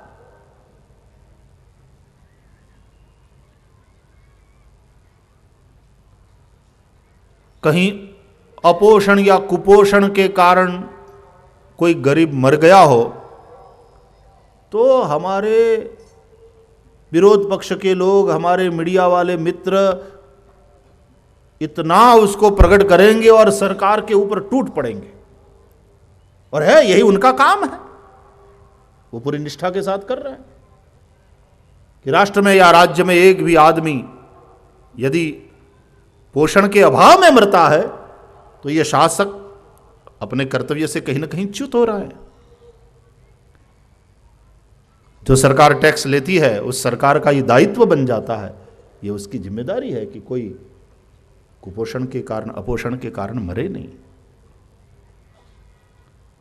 तो वो खबर बनती है कि पोषण के अभाव में ये आदमी मर गया, लेकिन खाकर के कितने लोग मर रहे हैं। ऐसा है हमारे यहाँ तो ये मीडिया के मित्र हमारे न्यूज़ की परिभाषा देते हैं कि भाई जो कॉमन घटना हो उसमें कोई न्यूज़ वैल्यू नहीं होती। तो खाकर लोग जो मरते हैं उसमें कोई न्यूज़ वैल्यू नहीं है। जैसे कहते हैं ना कि वो कुत्ते ने आदमी को काटा तो उस घटना में कोई न्यूज़ वैल्यू नहीं है, ऐसा ही होता है। लेकिन कभी किसी आदमी ने कुत्ते को काटा तो न्यूज़ वैल्यू है, वो खबर बनेगी।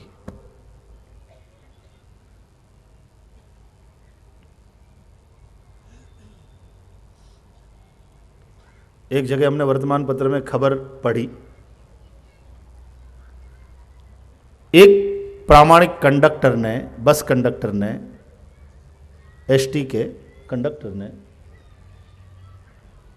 उसके मालिक को उसका बटवा लौटा दिया। गुम हो गया था बटवा, 10,000 से ज़्यादा कैश थे उसमें, और उसने ढूंढ करके उसको लौटा दिया। बॉक्स आइटम बनी थी। प्रामाणिकता, कंडक्टर की प्रामाणिकता, वो खबर बनी।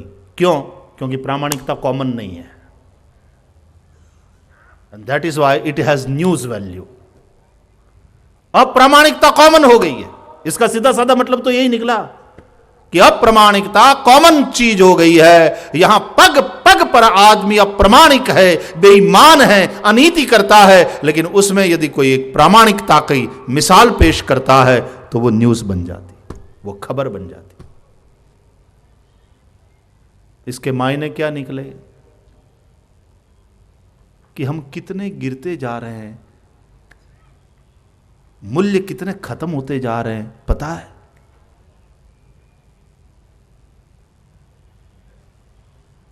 चरित्र कितना गिरता जा रहा है।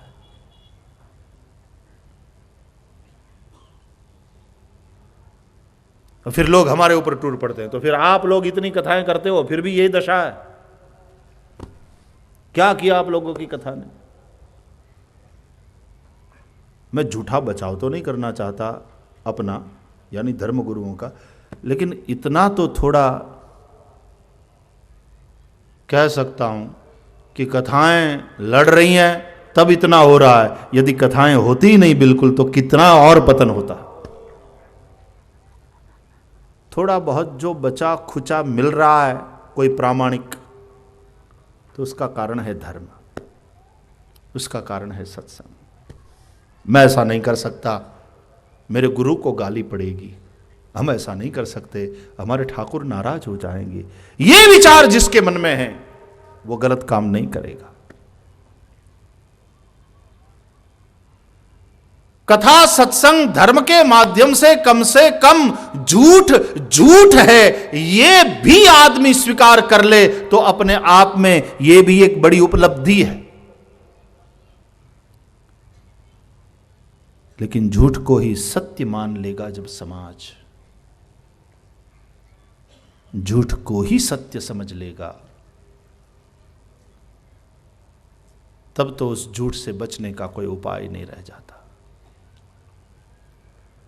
जो रोग को ही स्वास्थ्य समझ लेगा उसके स्वस्थ होने का कोई उपाय नहीं है, क्योंकि वो इलाज कराएगा ही नहीं। वो कहता है मुझे क्या हुआ, मैं स्वस्थ ही हूं। जो रोग को ही स्वास्थ्य समझ ले उसके स्वस्थ होने का कोई उपाय नहीं है। जो कारागृह को ही अपना गृह समझ ले वो मुक्ति की इच्छा कभी न करेगा। उसके मन में छूटने की कामना पैदा ही न होगी।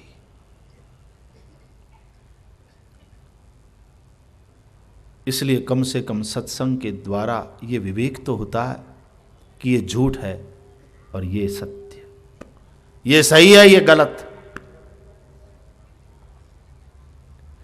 विवेक में और ज्ञान में थोड़ा फर्क है भैया। विवेक कहते हैं दो को अलग कर देना, ज्ञान कहते हैं दो को एक कर देना। दो को अलग कर देना, झूठ क्या है, सही क्या है, सत्य क्या है, गलत क्या है, सही क्या है, करने योग्य क्या है, न करने योग्य क्या है, इसको कहते हैं विवेक। सत्संग से वह विवेक होता है। बिनु सत्संग विवेक न होई।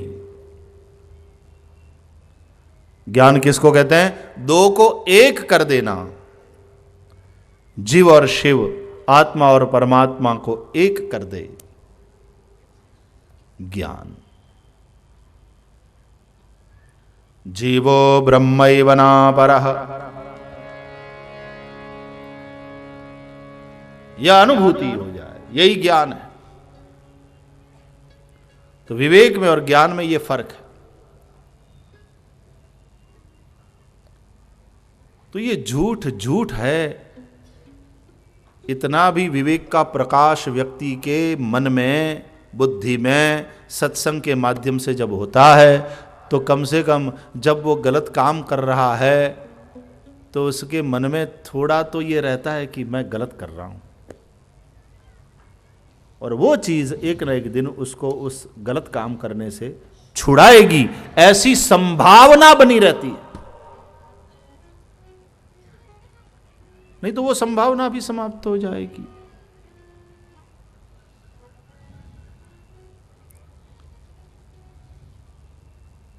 गांधी बापू के सत्याग्रह के आंदोलन के समय में किसी ने गांधी बापू के पास जाकर के शिकायत की कि बापू, ये अपने खादी वाले जो है ना सत्याग्रही, सत्याग्रह में जुड़े हैं, खादी पहनते हैं, दारू भी पी रहे हैं।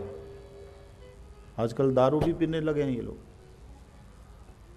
तो खादीदारी दारू पी रहे हैं, ऐसी शिकायत है। गांधी बापू ने कहा यह भी तो हो सकता है कि दारू पीने वाले भी खादी पहनकर सत्याग्रही होने लगे। ऐसा भी तो है। और क्योंकि सत्याग्रह में है इसलिए एक दिन वो छूटेगा।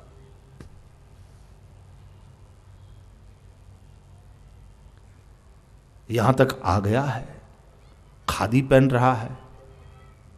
खादी एक वस्त्र नहीं, गांधी बापू कहते थे, एक विचार है। खादी वस्त्र नहीं, विचार। और वो एक न एक दिन प्रभावित करेगा उसे, क्योंकि जिस वातावरण में, जिस संग में आदमी रहता है उससे प्रभावित तो होता ही है।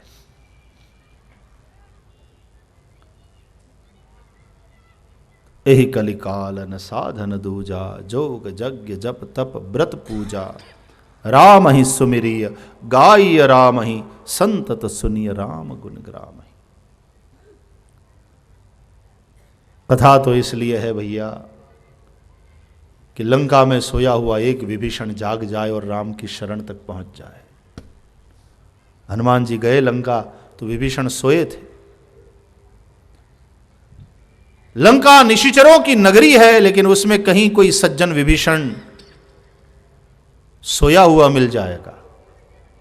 उसकी सज्जनता सुषुप्त है, नष्ट नहीं हुई, सो गई है।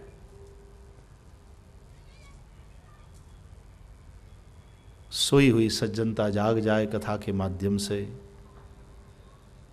और एक विभीषण जागकर राम की शरण पहुंच जाए, इसलिए कथाएं होती रहती है।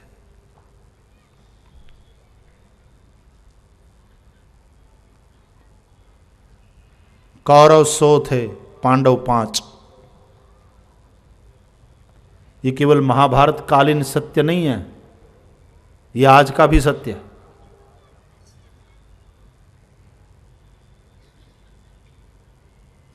कौरव 20 गुना ज्यादा मिलेंगे समाज में।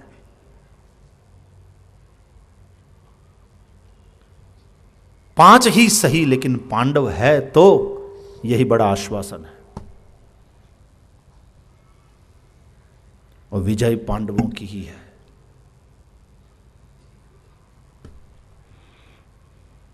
सत्यमेव जयते हमारा राष्ट्रीय सूत्र भी है।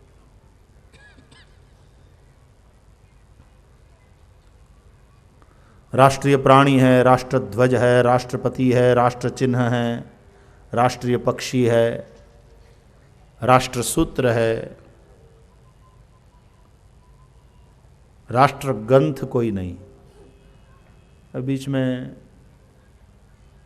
उत्तर प्रदेश के हाई कोर्ट के आदरणीय जज महोदय ने कहा कि राष्ट्रीय ग्रंथ भी होना चाहिए और गीता को राष्ट्रीय ग्रंथ के रूप में देखना चाहिए। तो तथाकथित बिन सांप्रदायिकों ने बड़ा बतंगड़ बात का बनाया कि जज महोदय ऐसा कैसे कह सकते हैं, और यदि ऐसा उन्होंने कहा है तो ये उनके वैयक्तिक विचार है, government has nothing to do with it. क्यों? क्योंकि हम एक बिन सांप्रदायिक राष्ट्र है। मैं उन्हें कहना चाहता हूं, if you go through Bhagavad Gita, आरंभ से लेकर अंत तक पढ़ लो, एक भी जगह हिंदू शब्द लिखा हुआ मिलेगा तो गीता को फेंक देना। गीता अपने आप में बिन सांप्रदायिक ग्रंथ है भैया। सत्य अपने आप में बिन सांप्रदायिक है।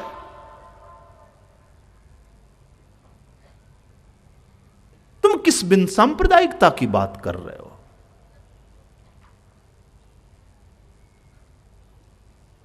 गीता यूनिवर्सल ग्रंथ है। गीता में कहीं भी कृष्ण उवाच नहीं मिलेगा, श्री भगवान उवाच। कृष्ण में प्रकट वह भगवत्ता बोल रही है, और वो भगवत्ता उस ऊंचाई से बोल रही है जहां पूरी दुनिया एक कुटुंब बन जाती है, एक परिवार बन जाती है। उदार चरितानाम तो वसुधैव कुटुंबकम। इसलिए गीता में जो बातें हैं यूनिवर्सल है, विश्व के सभी जाति ज्ञाति कौम संप्रदाय के लोगों के कल्याण के मार्ग को प्रशस्त करती है गीता। तो किस बिन सांप्रदायिकता की बात हम कर रहे हैं?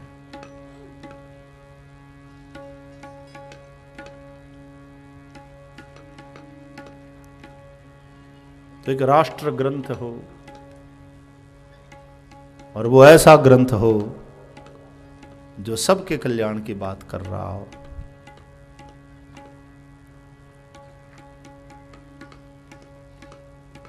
संस्कृत को, भाषा को हमने केवल हिंदुओं के, हिंदू धर्म के साथ जोड़ करके देखा। उर्दू को हमने इस्लाम के साथ जोड़ करके देखा। हमने भाषाओं को भी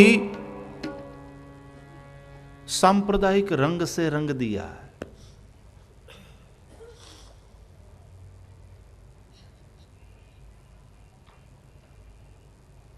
हम किस बिन सांप्रदायिकता की बात कर रहे हैं?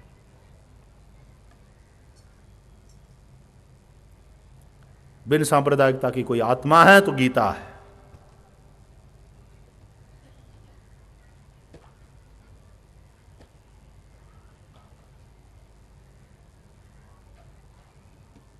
ये सत्य बिल्कुल प्रेम से कहने वाले जज महोदय को मैं प्रणाम करता हूं। इसलिए नहीं कि मैं एक हिंदू हूं, इसलिए कि गीता एक बिन सांप्रदायिक ग्रंथ है।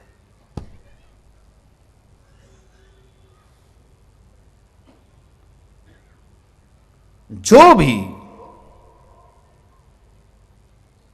पूर्वाग्रहों से मुक्त होकर के गीता को पढ़ेगा, वो पाएगा कि बिन सांप्रदायिकता की आत्मा तो यहां है।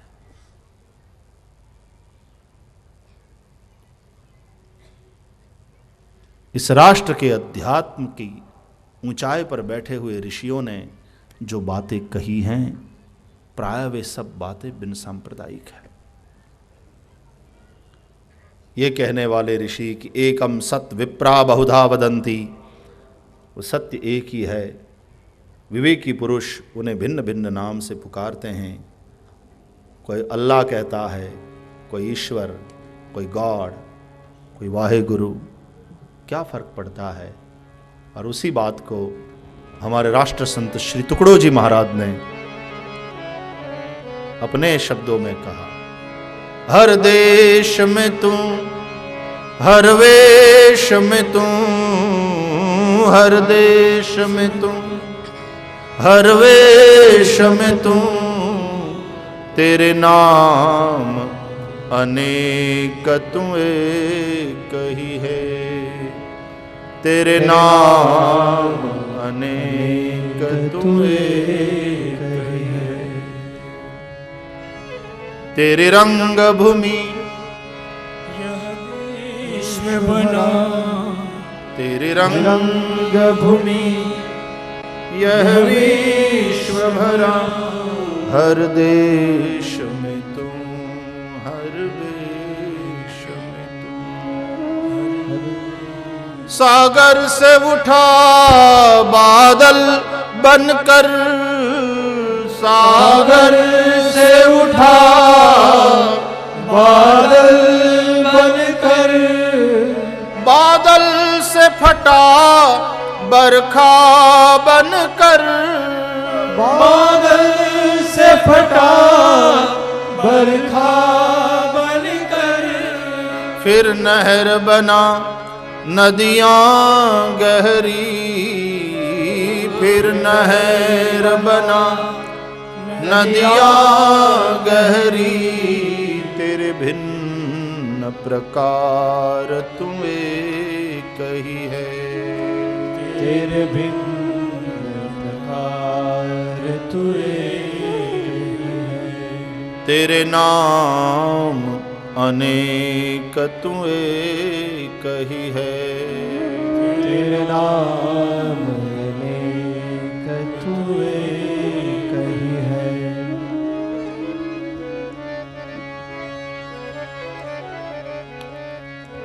इसलिए गांधी बाबू की प्रार्थना सभा में सभी धर्म, कौम, संप्रदाय के लोगों की प्रार्थना है, क्योंकि बस सत्य एक है।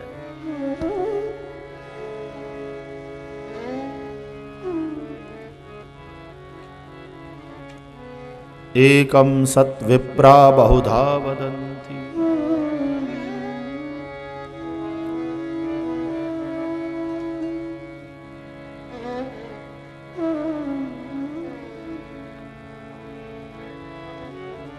भगवान आद्य शंकराचार्य हो या महात्मा, अमेरिकन महात्मा हेनरी थोरो हो, गांधी बाबू हो या गांधी फिल्म में काम करने वाला अमेरिकन एक्टर मार्टिन शीन हो, सभी गीता के प्रेमी। मैं अभी बीच में अमेरिका में था तो मैंने मार्टिन शीन का एक पढ़ा कोट। उससे पूछा गया था कि आप यदि किसी एक द्वीप पर अकेले छोड़ दिए जाएं, वो सभी सेलिब्रिटीज़ को पूछते थे यही क्वेश्चन, एक ही प्रश्न, आप यदि किसी द्वीप पर अकेले छोड़ दिए जाएं, what would you like to have with you, आप अपने साथ क्या रखना चाहोगे। मार्टिन शीन ने कहा, भगवत गीता एंड बाइबल।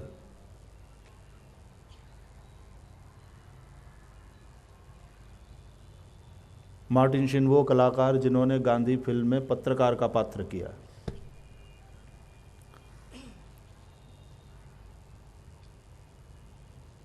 संप्रदाय के चश्मे लगाकर देखोगे गीता को तो विरोध स्वाभाविक है, लेकिन सत्य की दृष्टि हो तो पाओगे कि गीता स्वयं बिन सांप्रदायिक ग्रंथ है।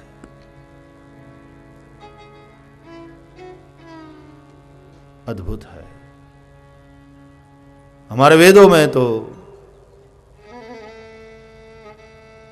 ये प्रार्थना करी गई, आनो भद्राः क्रतवो जन्तु विश्वतः, पूरे विश्व से हमें शुभ विचार प्राप्त हो। जहां से जो भी भद्र कल्याणकारी आता है, हमने अपनी खिड़की खुली रखी। हमने द्वार बंद नहीं किया। पश्चिम के जगत से भी सीखने लायक जो बातें हैं हमें सीखनी चाहिए। हमारे ऋषियों ने वो खिड़की खुली रखी है, आने दो हवा। आनो भद्राः कृतवोजन्तु विश्वतः विश्वान देव सवितर दुरितानि परासुव झदभदरन्तन्न आसुव। जो भी कल्याणकारी है, शुभ विचार हमें सभी दिशाओं से प्राप्त हो।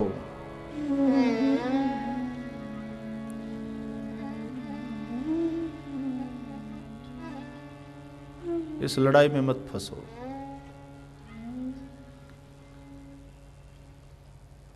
पूर्वाग्रही सत्याग्रही नहीं हो सकता, सत्याग्रही पूर्वाग्रही नहीं होता।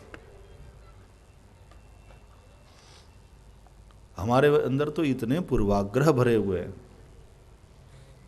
और उसी में सत्य कहीं छूट जाता है। इसलिए अध्यात्म पथ के पथिक को चाहिए पूर्वाग्रह से मुक्त होकर सत्य की खोज करें। राम कथा वो रास्ता है।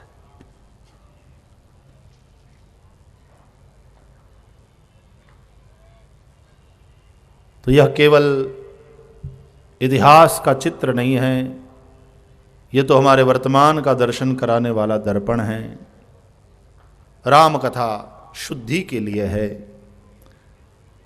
बुद्धि बढ़ रही है लेकिन शुद्धि घट रही है, नुकसान का गुणाकार हो रहा है। इसलिए भैया शिक्षा का प्रसार हो, एक एक व्यक्ति पढ़े। आज़ादी के 60 दशक बीत चुके हैं। ये कोई कम समय नहीं होता, 60 साल, और आज भी हम पूरे राष्ट्र से निरक्षरता को दूर नहीं कर पाए। ये शासकों की विफलता माना जाना चाहिए। 60 साल का समय कोई कम समय नहीं होता है।